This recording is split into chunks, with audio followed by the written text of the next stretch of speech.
अस्सलाम वालेकुम नाजरीन, मैं आपका दोस्त मोहम्मद जुनैद एक बार फिर से आप लोगों के सामने एक बहुत ही ज़्यादा अहम जानकारी लेकर मौजूद हूँ। तो चलिए शुरुआत करते हैं अपनी नई वीडियो की, जिसमें तुर्की के बारे में और तुर्की की सल्तनतों के बारे में मैं आप लोगों को बताऊंगा, जिसका ताल्लुकात मेरी पिछली वीडियो से है। क्योंकि पिछली वीडियो में मैंने आप लोगों को बताया था कि आखिरकार तुर्कियों ने किस किस सल्तनत को ईजाद किया था, मैंने उनके नाम बताए थे। तो अब मैं इस वीडियो की शुरुआत करता हूँ उसी वीडियो से। सबसे पहले मैं बात करूंगा इसमें सल्जुक सल्तनत की। जी हाँ, सल्जुक सल्तनत की बात करने से पहले मैं आपसे गुजारिश करूंगा, अगर आप लोगों ने मेरे चैनल को सब्सक्राइब नहीं किया है तो गुजारिश है कि आप लोग इसे ज़रूर सब्सक्राइब करें, क्योंकि मेरे पास आप लोगों के लिए बहुत ज़्यादा अहम जानकारियाँ मौजूद हैं। चलिए शुरुआत करते हैं सल्जुक सल्तनत की। अब्बासिया सल्तनत के ख़त्म होने के बाद तमाम आलम इस्लाम को एक मुकाम पर इकट्ठा करने वाली कौम का नाम था, सल्तनत का नाम था सल्जुक सल्तनत। जी हाँ, सल्जुक एक खाना बदोश लोगों की एक कौम थी।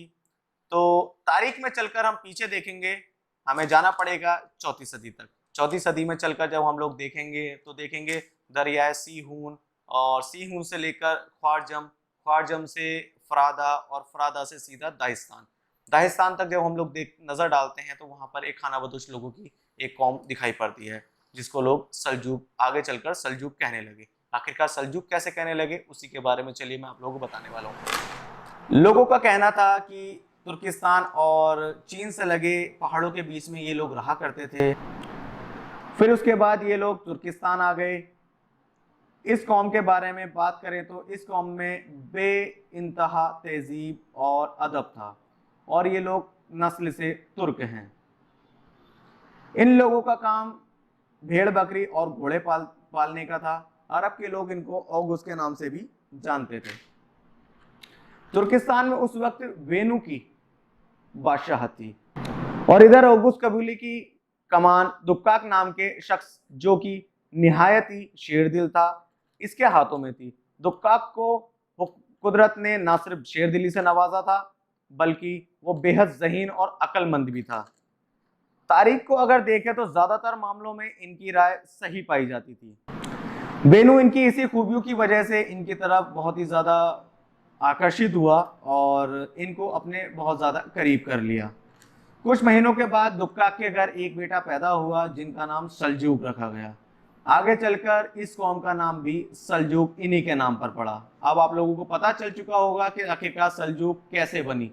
तो आगे चलकर इन्होंने ही सल्जूक नहीं, आगे चलकर अपने नाम पर सल्जूक एम्पायर को बनाया। सल्जूक को शुरुआती दौर से बेहतरीन व आला दर्जे की तरबियत हासिल थी। शाही खून होने की वजह से सल्जूक को लड़ाई में बहुत ही ज्यादा महारत भी हासिल थी। सल्जूक ने अपनी जवानी में कदम रखते ही सल्जूक के वालिद यानी दुक्काक का इंतकाल हो गया। इसके बाद बेनू ने महसूस किया कि सल्जूक, जो कि बेइंतहा निडर, शेरदिल और अपने अखलाक के बहुत ज़्यादा अच्छे थे, उनको साथ ही शराफत और नेकदिली की जिंदा मिसाल भी थे, बेनू ने उनको अपने साथ रख लिया। बेनू उनको अपने बहुत ही ज़्यादा करीब मुशीर यानी मशवरा देने वाले का ओहदा भी दे दिया। बेनू की मेहरबानी और सल्जूक का बढ़ता हुआ दायरा, ये एक नए दौर का आगाज था। तुर्किस्तान का बादशाह बेनू, जो हर साल सल्जूकियों से टैक्स लिया करता था, लेकिन सल्जूक के इस्लाम कबूल करने के बाद सल्जूकियों ने सीधा फतह किया वेनू को। वेनू की फौज को फतह करने के बाद में उनको खदेड़ते हुए उनको फतह कर लिया। फतह करने के बाद ये एक बहुत ही बड़ा मौजू बन गया था, क्योंकि वेनू को एक बहुत ही ज़्यादा बड़ी फौज का हुक्मरान भी था। तो आखिरकार वो सोच में पड़ गया कि मेरे साथ ऐसा कैसे हो गया। तो जो दूसरी सल्तनत थी, दूसरे बादशाह थे, उन लोगों को भी इनके बारे में पता चला, और ये एक बातचीत का मौजू भी बन गया। दूसरे बादशाहों को साथ में ये भी पता चल गया कि सल्जूकियों पर फतेह पाना कोई आसान काम नहीं होगा।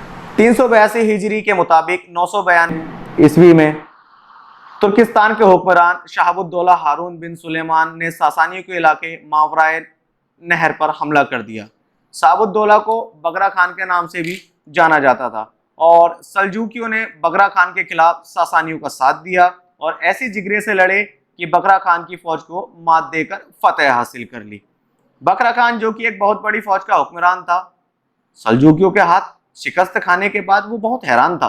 और इस जंग के बाद सल्जूक का 108 साल की उम्र में इंतकाल भी हो गया था। सल्जूक के 5 बेटे थे जिनका नाम मिकाइल, इसराइल, यूनुस, निहाल और मूसा था। मिकाइल को अल्लाह ने 2 बेटों से नवाजा था। पहले का नाम चगरी बेग बहादुर था और दूसरे का नाम तगरल बेग मोहम्मद था। इनके जवानी में कदम रखते ही इनके वालिद और इनके दादा सल्जूक का इंतकाल हो चुका था। तो सल्जूक की कौम ने इन दोनों भाइयों चगरी बेग बहादुर और तगरल बेग मोहम्मद को अपना रहनुमा बना लिया। इस वीडियो में अभी तक के लिए सिर्फ इतना ही, और अपनी आने वाली वीडियो में इंशाल्लाह मैं आप लोगों को इन दोनों भाइयों के बारे में और बताऊंगा। और अगर किसी को कमेंट में कुछ पूछना हो तो प्लीज़ कमेंट करके मुझे ज़रूर बताइए कि आपको ये मेरी वीडियो कैसी लगी। तब तक के लिए खुदा हाफ़िज़।